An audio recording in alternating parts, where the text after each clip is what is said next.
Hello, and welcome to our webinar today on how to securely store and publish research data with DICE services. My name is Leah Riungu Kaliosari. I work at CSC and I contribute to virtual access management activities within the DICE project. I see that we have got 27 participants and we are gonna continue while we wait for the others to join.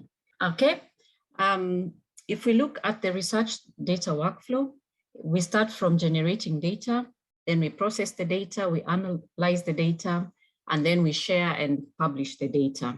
During this process, there are many different services that can be used at each stage. In the context of DICE, we have got 14 services that we offer, which enable different research communities to perform their research data at different levels. We have got services that enable researchers to store active research data either via personal or project workspaces. And then we have got services that are sort of data archives that can support mid to long-term preservation of data. We also have got data repositories that really enable the users to store non-active FAIR data on a long-term basis, not forgetting services that also enable the researchers to make the data findable and discoverable. In the context of DICE, we have most of the services are part of the EUDAT collaborative data infrastructure. And last year in November, we had a webinar where 4 of those were presented. So if you're interested, we encourage you to look at our website where you can find a recording of that webinar. However, today we are going to focus on 3 services. We will showcase 3 services that enable a researcher to either store and share and publish their data. After me, Philip is going to show how to store and publish data with B2Share, followed by Hans, who will talk about storing and publishing data with the SAF data repository. And then Beatrice will speak about data storage with B2Safe. Each of the speakers is going to give an overview of each service and briefly explain how you can gain access to the service, as well as the possible sustainability plans. If you have any questions, we encourage you to write them in the chat. And then along the way, some may be answered or not, but we will address them during the Q&A session. And now, without further ado, I'll give over the floor to Philip. Thank you very much. I'm quickly sharing my slides. So welcome everybody, and thanks for the opportunity to present B2Share to you. So my name is Philipp Wieder. I'm from GWDG, a data center in Germany, which is involved in quite a number of EOSC-related projects. And we are also hosting services for the National Research Data Infrastructure, one of the big German research-related endeavors. So the thing is, we, as a data center, we see that regularly. People come to us and say, I want to be able to refer to my data set, either because of a publication or I want to have it on my website or wherever. Yeah. Or people come and say, we have a community here, or it could also be an institute or a project, and say, we are not able to actually create our own data repository. Yeah. Do you have something for us? Or they say something like, we have a lot of data, but we are not actually capable, of concisely maintaining our metadata somewhere and attaching it to the data route. These kind of support questions or support requests is something which we get regularly, actually. And the good thing is that, we have something in the portfolio, which of course is B2Share, as I want to present this to you, which actually is a very user-friendly, reliable and trustworthy way for individuals, but also for communities to store and publish their research data. Yeah, on the right hand, I'll just have a screenshot of the standard entry page of the B2Share service. I guess, for many of you, in the end, having something like that is a common thing you have in your daily work with data in the end. But the good thing is that with B2Share, actually, we have something here which is well integrated on the one hand in the UDAT service environment, but also into EOS. But I'm going to talk about that in a minute. So what do we have in terms of functions and features? If you're using B2Share, I mean, you can store your data in a safe way. I mean, that's, I think, some standard requirement more or less everybody has. And you can also register it for the long-term preservation in another service then. You have a quite elaborated metadata way to work with your metadata and to attach it to your data objects. You can work in a draft form and share your data and control access with others, but you can also publish the data and then retrieve a persistent identifier for that. And at least also from the perspective of a data center, it's very handy, that B2Share comes also with an API, so you can integrate it into your own applications, into your own workflows, into your own research processes, without having to program something around that. And for that, integrated into B2Share is a very good metadata management, at least as far as I can see it. You immediately get persistent identifiers, so you get a DOI for all your data objects, and there is good support for open access.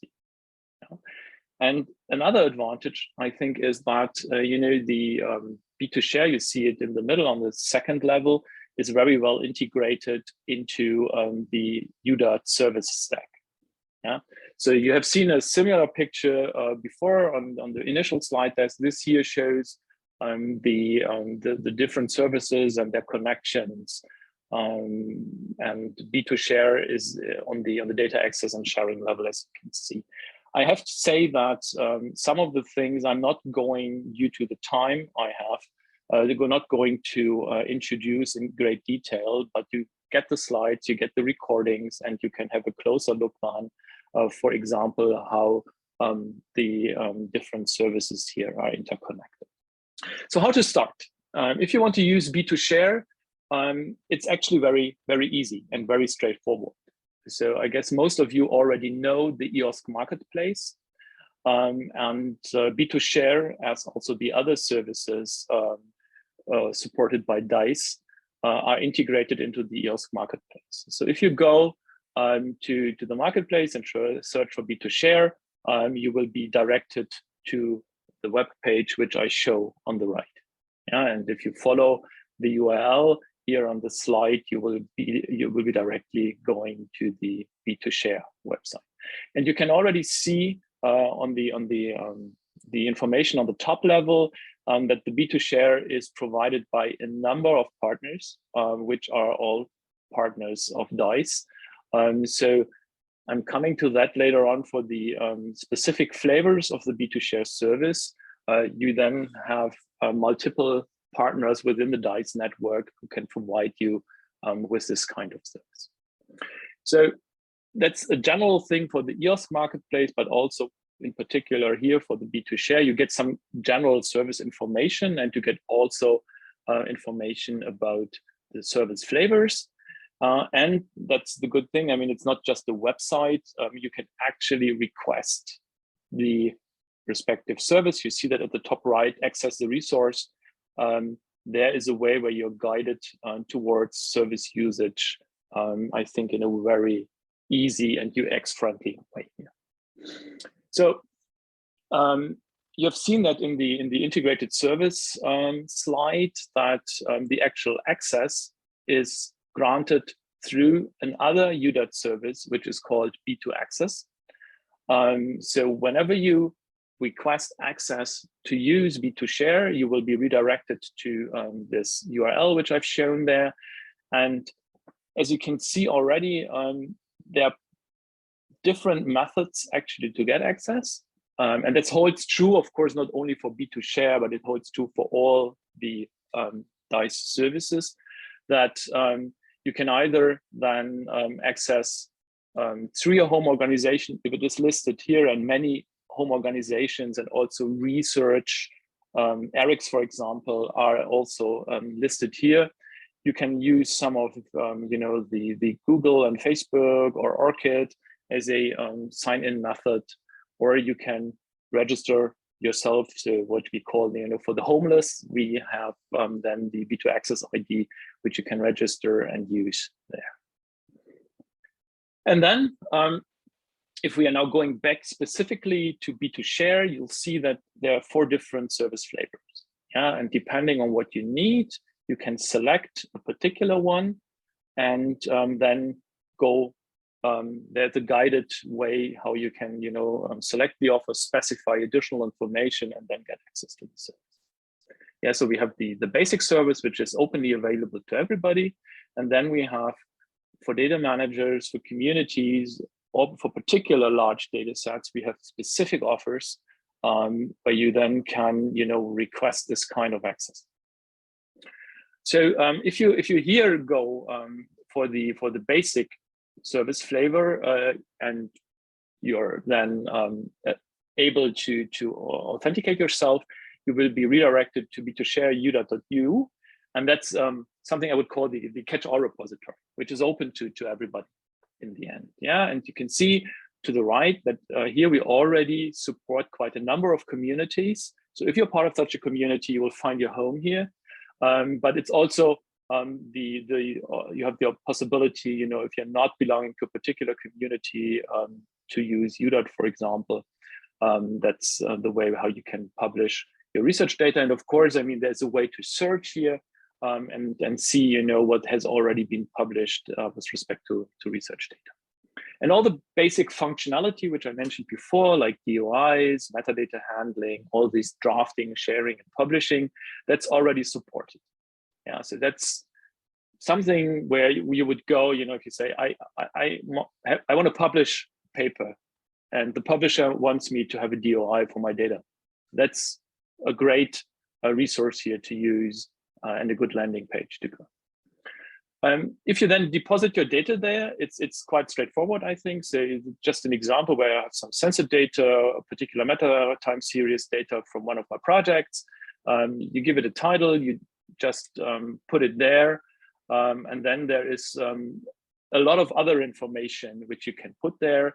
For example, which kind of discipline, it's environmental science in my example, and you can give keywords for better findability.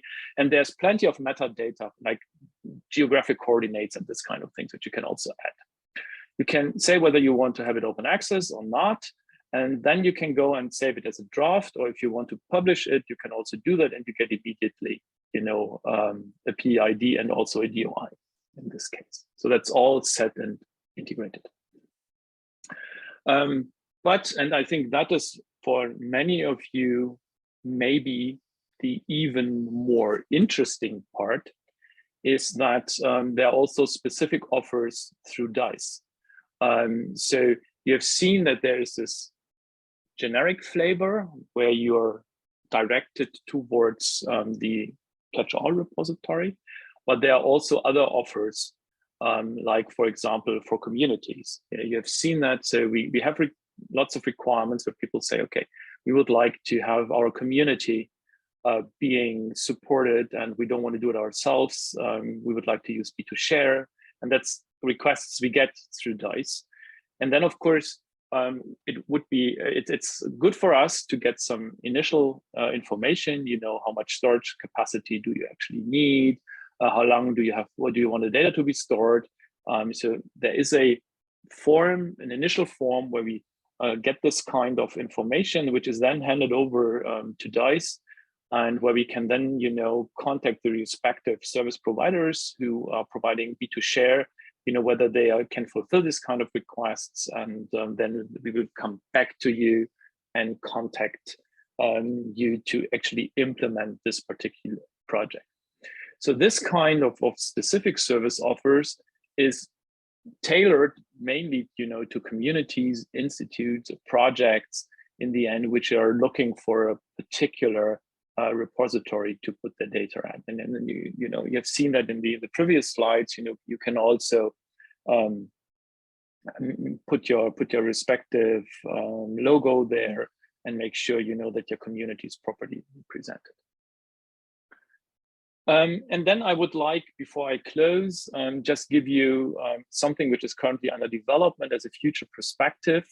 If you think, you know, further, there is also the opportunity to use something like Beat2Share for other assets than data, for example. I mean, if you think data, of course, there is no real limit to what kind of data you can put there. You know, we are not limiting, you know, you in respect of data types in the end. But on the other hand, you can use something like Beat2Share also in this case to register and publish scientific instruments. Yeah, we call this Beat2Ins for instruments in that case, which is currently under development. And there is a lot of interest for people who are running this kind of large-scale instruments like microscopes or whatever you have in mind, and publish information about this kind of instruments, and to have a larger database so that people also can find instruments, contact those who own them, and maybe establish some kind of research collaboration on that. Yeah, and that's it. So here are some, in particular for later, some resources regarding UDAT and Beat2Share. There's also a training suite where you can have a look at other presentations. And if you want to get into contact with either DICE or us at GWDG, here's all the information you need. Thank you very much. Any kind of questions? I think the questions are coming in the chats and also in the Q&A. We can get back to them. Okay, Johannes, I didn't follow sorry for that, but I didn't follow the chat at the moment. So I see that Johannes answered some kind of questions already. Maybe I can say something to the question regarding the collaboration of the developers from UDAT and from CERN. So there was a very close collaboration, and Beat2Share has been developed over the last 10 years in close collaboration with the upstream developers from CERN. And we have also on the Beat2Share side a developer which was also comes from the core InVenio development team. So there's a tight relationship. This is to the question of Johannes, from Johannes Darms. Okay, thanks, Johannes. We can come back to the questions, Philip, at the Q&A session. Okay, okay. So let's give over the floor now to Hans so that he can talk about his service. Hans, the floor is yours now. Yes, thank you very much. I will share my presentation. Okay, so thank you. My name is Hans van Biggelen. I'm from SURF in the Netherlands, and I will talk today about the SURF data repository. So what is this service? It's a service that's very similar to Beat2Share, and it's hosted by SURF in Amsterdam. And it's optimized for the long-term preservation and sharing of large-scale research data sets from either individual researchers, but also possibly from communities. So it's a way to publish data, but we focus here on the very large data sets that can be up to terabytes or maybe petabytes in scale. And most repositories don't fully support this size of a single data set. So it's a platform mainly self-service. It supports communities, policies, and individual roles. We can control access and who we're sharing a single data set with. We have a basket functionality to add, for example, files or complete deposits or collections in, and then we can easily download all these resources at once using a small script. It's located closely to compute and other storage infrastructure, so we can really quickly move data and maybe use it for analysis or further processing. All the contents are indexed regarding metadata, and this metadata is also shared with metadata catalogs. So it will be easy to find any data that's published in the service. And also here we have a REST API for automation, which is actually very similar to Beat2Share. So if you know one of these services, it's also easy to move on with the second one. So typical use cases, somebody might want to publish a very large data set in a trustful repository. Maybe automated publishing is needed, but some people only want to share it with specific people. Sometimes people just need a PID and want to add metadata to make it findable. And there could be specific availability periods attached to it. And to make it easy for the end user, sometimes the request is also to let the persons do the management themselves. Of course, working with such large scale comes with its own challenges. And therefore, for the repository, we initially have chosen to base this on a tape-based infrastructure. And that means that files can either be online or offline. And you will see this also in for example, the landing pages we have for single deposits. But we've done this to make sure that we can absolutely offer the lowest cost regarding the storage of the files. And for large data sets, this can quickly become very costly, but using the tape infrastructure, this stays relatively low still, also for longer periods of time. But that means that data is not continuously directly available. I mean, you will always be able to find it. And if you have access to it, you can always make sure that files come online. But that means that the latency for actually accessing the data is somewhat higher than maybe you are used to. But as we are working with large data sets here, this is maybe not really a problem, because it might take anyway a lot of time to, for example, download the files to a different location. So staging files, as we call it, if that takes a bit more time, that shouldn't be a problem in practice. But still, we support disk-based storage, and then, for example, for files which you want to be always directly available, so that it can quickly be used by anyone who is interested. Metadata is always accessible and is, as I said, actively disseminated to the metadata catalogs. So the findability is always guaranteed for these data sets. And here you have a nice image which shows sort of the trade-offs you make when choosing a specific storage infrastructure. At the bottom, we see the offline tape infrastructure. The speed is very slow, and we're talking mostly about the latency. Still working with the data as soon as it's online, this can still be very quick. But of course, we then support petabyte size data sets. And of course, this is also the least expensive. So the higher you get, it will be faster, but it's more meant for smaller data sets, and the costs are then generally higher. So what is provided? Well, the service has also a community-like structure. So every publication that is made is part of a community. So, and these communities supports metadata schemas, and we can have collections that contain one or more deposits or independent deposits.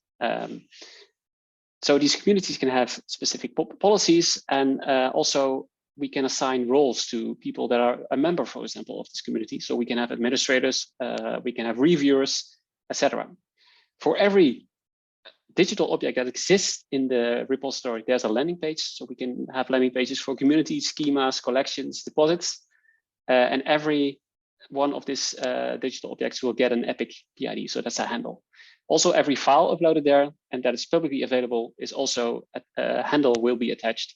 And for the collections and deposits, we assign DOIs, but not necessarily, but only if this is required. For example, for very large data sets that have consist of many collections and deposits, it could only be necessary to have the very top level collection to have a DOI. We can also assign inter-object relationships, so everything becomes connected and it is really clear what belongs to what. And it could be interesting for anyone ending up on a single digital objects landing page, for example. So how do we get this data inside our system? Well, we have a massive data set ingest workflow in place. It's not a fully automated and fully self-service workflow, but it works generally well for people that want to upload very large data sets. And typically, for example, in BTShare, you would do this for any data set, you would do this through the online deposit workflow that exists in the web interface. But if you have to upload, for example, 150 terabytes, this becomes non-optimal. And therefore, we used another service called the Data Archive Service, which is the tape-based storage infrastructure of SURF. We will give a researcher access to it, and then it can optimally upload all the data without having to worry about broken connections or a browser crashing, for example, and to have to start over again completely. So we also can use different protocols than a typical web browser would provide. And therefore, yeah, we can sort of quickly upload the data to at least to SURF. If that is complete, then the researcher is able to structure the files and prepare all the required metadata. And then in collaboration with SURF, the communities and the metadata schemas are created. And they, in the last step, the digital objects are created and published by SURF itself. And for all these, as I said, all these objects will get persistence identifiers if needed. So I have two use cases here. Some time ago, we published a data set of about 100 terabytes, and this one already existed in the SURF data archive.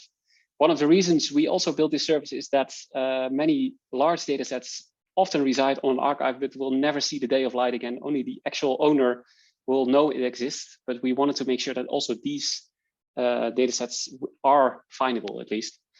And for this, we created a single collection that contains over 700 individual deposits, which in this case are snapshots. Yeah, we developed a community for this, and also a specific metadata schema that exists for the collections, but also for the community itself. And we did this in close collaboration with the researcher. And very recently, we have published another data set, which is coming from a Dutch astrophysical observation project. It's still on embargo, but you will be able to find it. And this one is even 150 terabytes in size. We support two different storage infrastructures here. So partially it's stored on the tape infrastructure, but also on a disk infrastructure. Again, we have a single collection with over 800 deposits, and we made the community and schema, and we also added new functions as needed. So there was a good collaboration with researchers there. So how do we get access to the service? Well, we can do this using the virtual access mechanisms of DICE and possibly also follow-up projects, but that's unclear at this point, of course. And although the service itself is currently not in the marketplace, but it will be very soon, it is possible to find B2Share. And if you come in contact with the people from B2Share, which is me and some others, generally this is via the EUDAT help desk. And if we conclude that, for example, your data set is too large for B2Share itself, we will move on to see if it fit in the data repository. At least in the Netherlands, we support research institutes and communities, but we can in a subsidized way. But for any other research community in Europe, for example, there's also a contractual agreement possible, so you can store your data sets for a very long time. If the contract ends and you don't want to have a follow-up, then we still have a 6 months retention period. So it's up to you then what you do with the data. So regarding long-term preservation, we make sure that every bit is as it was when it was ingested. And we do this by storing all the data on 2 different tapes. And we periodically check whether the bits are still the same. And if not, we make sure that the bits that have flipped, that they are updated correctly again. And for disk-based storage, we actually have triple replication. So at 3 different locations around Amsterdam, we store the data. So it's in that sense, it's very safely stored. There is some support in terms of curation. That means that we sort of look at, before the publication takes place, we make sure that every file, for example, is in the right format, it's nicely structured, and we make sure that we have a good metadata schema if needed. We will help with the annotation, and if necessary, we can do some versioning in metadata.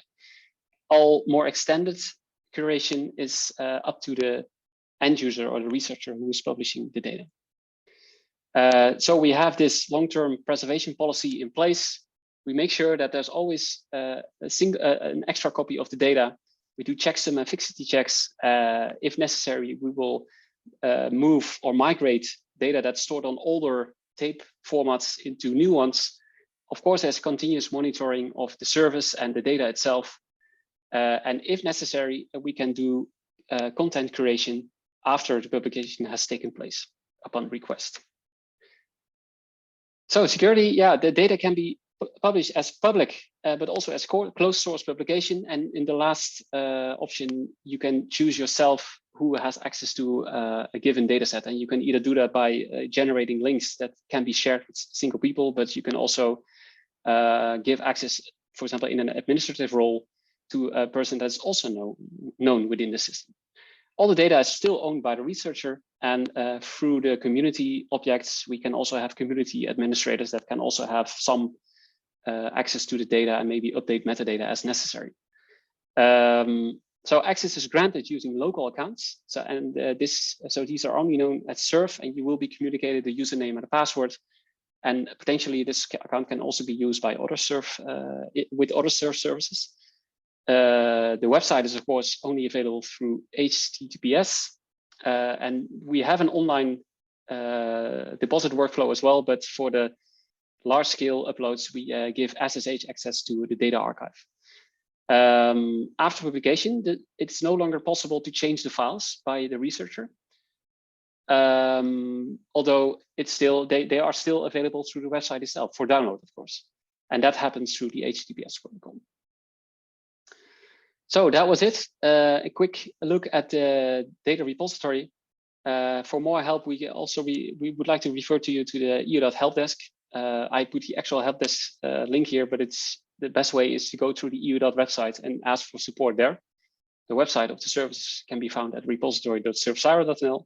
Surfsiren doesn't exist anymore, but it's now SURF since last year. But the domains have not been updated yet. And you can find more information about SURF on the SURF website itself. That was that. Thank you very much. Yes, in the chat we can get one question for you and reserve the rest for the Q&A before Beatrice goes on. There was a question in the chat regarding is the SURF repo based on the OAIS specification? Yes, well, we largely adhere to that specification in terms of the terminology used, and we see every object, for example, as information packages as it has been done in OAIS. It's not applied in detail, but we try to stick to the concepts that are in this specification. I hope that answers your question. Okay. If Johannes has got more, you can continue in the chat. And now let's, thanks a lot, Hans. Let's give the floor to Beatrice. Okay, so then my name is Beatrice Sanchez. I'm part of the DICE team at EPCDF, the Mass Plan Computing and Data Center, and I'm going to speak today about how to store data with B2Safe. It's the all boring B2Safe, but what is it? So let's go to the next one. Okay, what is B2Safe? So B2Safe is the basic service in EUDAT that allows community repositories to implement data management policies across multiple administrative domains. That means you have your repository, and then you can use B2Safe to store this repository in other place and in more than other place if you decide to use the possibilities that the software offers you. So what are the main characteristics of B2Safe is that, okay, that you can get a single namespace across the heterogeneous storage. So you can have your data in different storage and located under the same name. You can ask for a replication between different data centers, and different data centers means different DICE partners who keep your data in different geographical locations. It allows you to use persistent identifiers, so for your data if you want it, and you also can decide to archive the data. So B2Safe is thought for big amount of data, not like B2Share as Philip presented, that you can use, so single users can deposit so a couple of files there. That is not the kind of use that B2Share is thought of, that you need to have your own repository and then you use B2Safe to replicate it in some other places. In B2Safe, you can use different storage systems. We have a tape-based hierarchical storage management system. We have POSIX files system. There is object storage possibilities. And of course, you also can access to the data with different protocols. You can use the iRODS client, you can use GridFTP or WebDAV or other protocols. Yeah, why it could be interesting for you to use B2Safe? Well, the good thing is that they can provide another abstraction layer of your data. And then you have your object, and then you have your data replicated through several places. These replications allow you to guard data against loss if you are thinking in long-time archiving, and also can allow you a better access for the user. So you can have your data in different places, and you can move your data close to the place you want to use it for computing or for access or for whatever.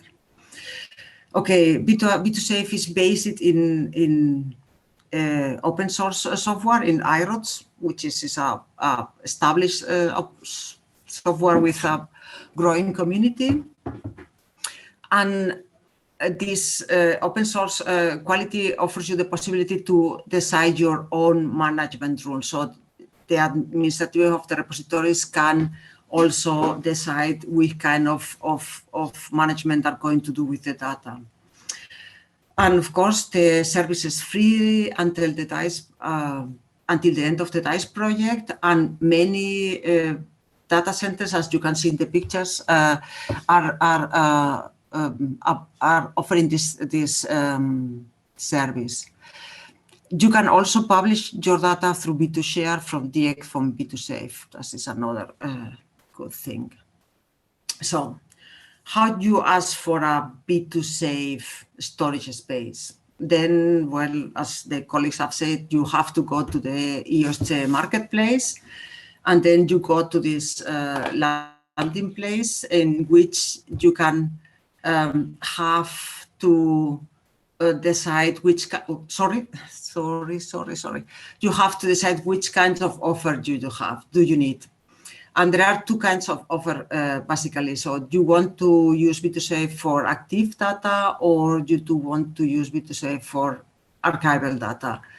And that is clear. So if you want to have data that are going to be changing in the time since you storage the data on the further, you need to ask for this active data. In our case, you have to use this archival data. And you have to think also about which kind of data you are going to save. So how much space you need, so which is your initial storage capability. So how many data are you going to provide every year?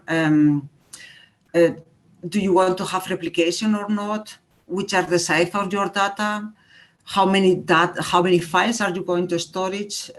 Which kind of data access protocol do you want to use? Or do you want to have management policies or not? Or and which is your preferred provider? And then I move to what is the offer of B2Safe that we have here at EmbedCDF. So we are offering the archiving possibility. So we are not offering B2Safe for active data. So we are offering B2Safe for storage data. And the type of storage that we offer is nearline. That means that is a combination between disk and tape. Your that are going to move through a disk and then are going to move to a tape storage. As Hans has presented before, is the reason for that is just that in this way you can offer a better price for the user, because the data are not going to stay online all the time. How many data we are going to expect that this project have? So they have to be a big, so over 10 terabytes. It doesn't matter how many, so the increase of years, so that is not a problem. Do we offer replication? So we have always 2 copies in one side.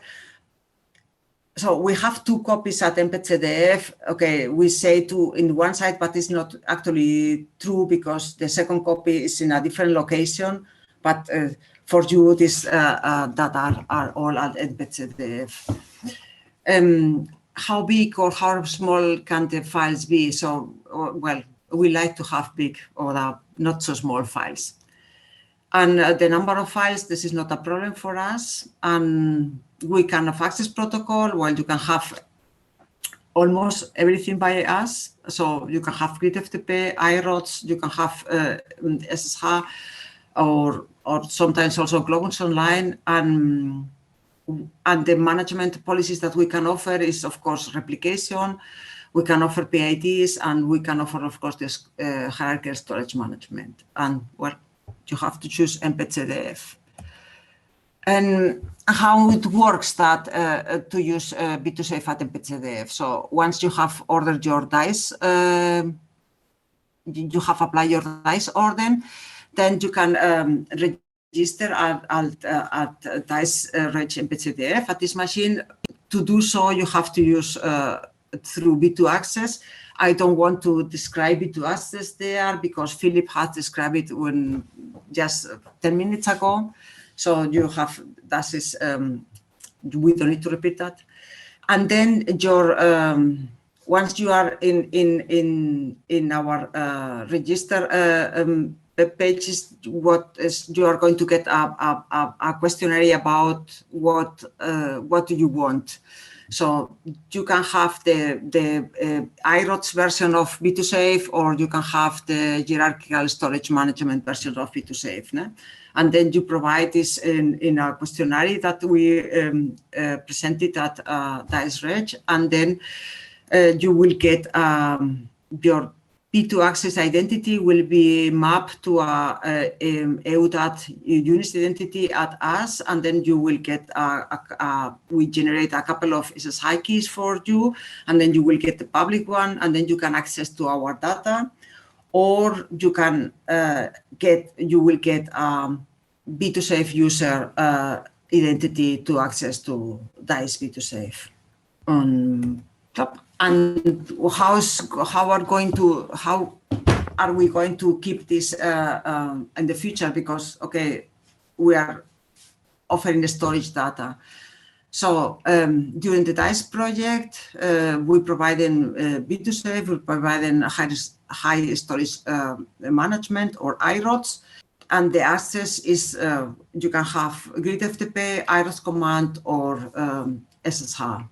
And after that, well, then we are going to keep this 6 months rotation after the announcement of the end of service for your site, of our site, or we can have a pay-per-use storage policy agreeing with you, and we will do our best support. And the access will be the same, so you will have the same type of access allowed to the data also after the DICE project. And I think that's all. So then thank you. And well, here is some information about how to use B2Safe, or more description of B2Safe, or B2Safe in GitHub. And if you want to contact us, that is our address at DICE service at MPCDF. And thank you. Thank you very much, Beatrice. My name is John Favaro. I am from Trust IT, and I am the coordinator of communications in DICE. And Now we have arrived at the Q&A session where you're free to continue the discussion that we've already started in the chat. Yes, well, everybody turn on their videos, please, who is in the panel so that we can all answer questions together. I'll be co-leading the Q&A session with Leah and whoever else in the panel would like to join in. Let's start off with a question that has been it's been a kind of a thread running through the entire discussion here. We've had a few partial answers, and I think it's time that we got a more complete answer. And it was the last question there. Is there a transparent price model for the DICE services for institutions? Or can everyone just use it for free? Or in general, what does happen after DICE ends? We have seen a few answers at various levels of granularity. What is the overall situation for the various providers? We have a few here right now. So who would like to start with the reply? Will I answer? Sure, First? Johannes, go Okay. ahead. So in general, all the services are provided for free. This is the virtual access model under which the DICE project is providing its services until the end of the project lifetime. And this is the end of June 23. But then we have a sustainability model, which then depends on contracts that customers can make with the individual providers, because we are here in the data regime acting, and we are all aware that data, especially for long-time archiving, should be in the data storages for longer than just 1, 2, 3 years. And for this, we have a transparent price model. We just have not published it because it's provider-wise. Depends on each provider. If you want to ask me, if you want me to say some numbers, I barely be able to do that now. So in this case, it's not transparent. But if you have a provider you're working with, you can ask the provider. They can give you a pay-per-use model as they are running it at their site. And this is possible, yes. All right, thanks very much. Another related question that maybe we can give directly to Leah is if I am put into contact with a provider and to have a discussion about which services to have, how long will this all take? Is this going to take months, or do you have some sort of guaranteed, I don't know, call it a service level agreement, where there will be a response time and then service will be set up? Well, usually I would like to say that the service providers are quite vigilant once they are able to get a request. We do have some figures about how long each service takes to react, but usually it is considerably acceptable, in my opinion. So all the service providers are quite willing to provide their services and happy to have new customers. So the sooner we get, the earlier we are able to provide the services. So I cannot give the numbers, but because it also range, like Johannes said, in terms of the pricing, they are providing a service from when a user requests to the end takes different times per service. So, and I can see Philip raising his hand. Go ahead, Philip. Yeah, maybe just a quick addition to show a bit the range. So I mean, if your institution is already is having access, through B2 Access, and you're using the service in a way it is intended, then it is a question of days normally to provide something like that. We have, of course, other cases, where for example, the institutes would like to have access through their identity providers, which takes then a bit more time, and where they want to have a very specific, potentially in their workflows, integrated usage of, for example, B2Share. And then there is a technical discussion going on, that can take a bit of more time. So that maybe is the two extremes in the end. Johannes. Yeah, if I may add, thanks. It's all correct. We have two terms here: the standard the standard and the customized way. And standard means it's around 10 days. And then you have the service. In many cases, it's just 1, 2, 3 days, as Philip says, depends on if you have already access. Okay, that's great. Yes, I have heard that there were going to be different levels. There was standard, customized, and there's even one for a very simple thing. It's like immediate. Self-service. Yeah, self-service, and you get it within an hour or Yes. something like that, depending on what it is. Yes. Another question that has been running through the webinar today, and I see that people are concerned about it a lot, is the one about data privacy that both Philip and Johannes have already addressed. And I remember a discussion with Leah about the issue of so-called sensitive data, which is considered to be can be somewhat different. So could you help us understand the different levels of this? Certainly dealing with the GDPR is different from dealing with data that could have ethical implications, security, etc. We need to get that sorted out. Can you help us? So I should introduce myself here. So I'm responsible for coordinating the operations so far on the federated level, and as for the DICE Federation, there is no consistent way to treat sensitive data as such. We have one provider, especially from Norway, which is able to treat sensitive data. But in this case, I have to hand over to this kind of provider because these are special issues. So if we have customers which really wants to have us to process or even to act as data controllers in this realm of sensitive data, these are special contracts which are needed. So DICE has not a general offer in that regard, if we talk about sensitive data. I see. Hans, I see you nodding. Could you make a comment on, from point of view of you as a provider? Yeah, no, I agree with Johannes. Storing sensitive data, making it public, for example, has very special requirements, and most repositories are tailored towards anonymized data or just non-sensitive data at all. And indeed, also processing agreements might be necessary in many cases. So, okay, very good.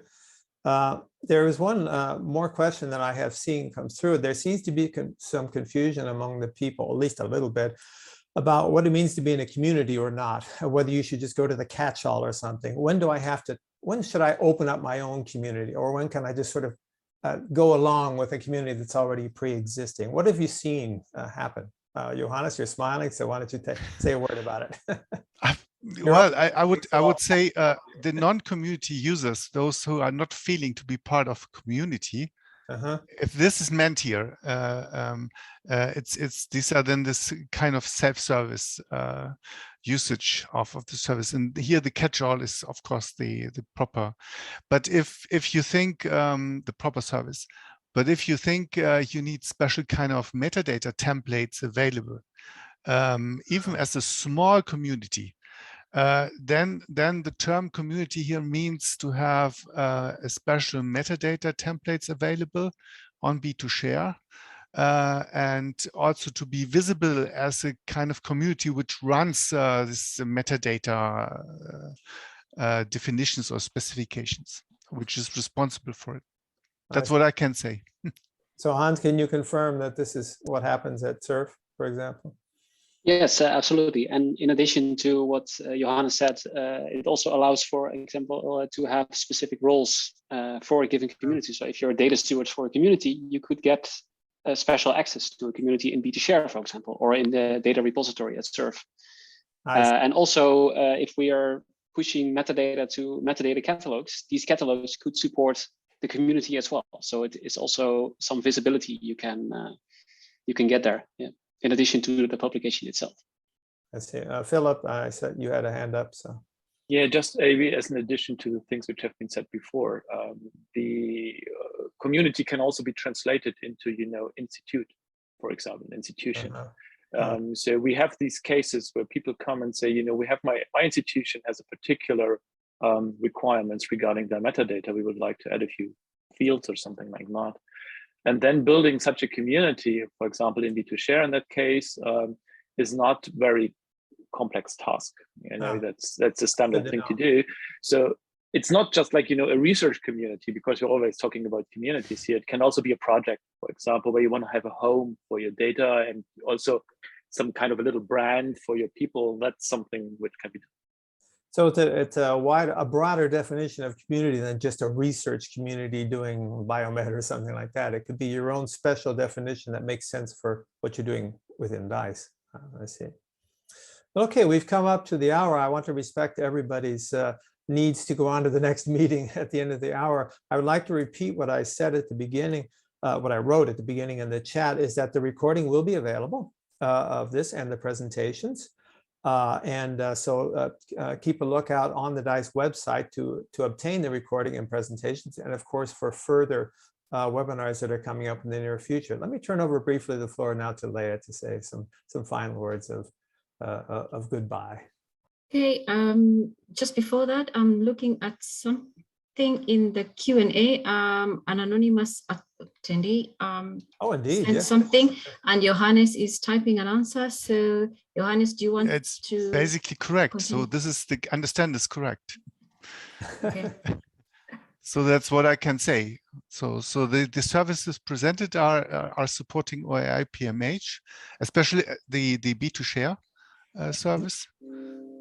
And the DICE service can in principle turn into a fee-based service, but this depends on each provider. Thank you very much. And with that, I'd like to thank you all, especially the presenters, for coming to showcase your services. And I hope that for the participants, if you have any questions regarding any specific service, please feel free to contact us. The recording of this webinar will also be made available in the website along with the presentations. And thank you also to John for facilitating the Zoom setup and everything. Thanks a lot, and bye from me. Thank you. Have Thank a you good very much. Bye-bye. Thank you, Leah. Bye-bye. Thank you. Bye-bye.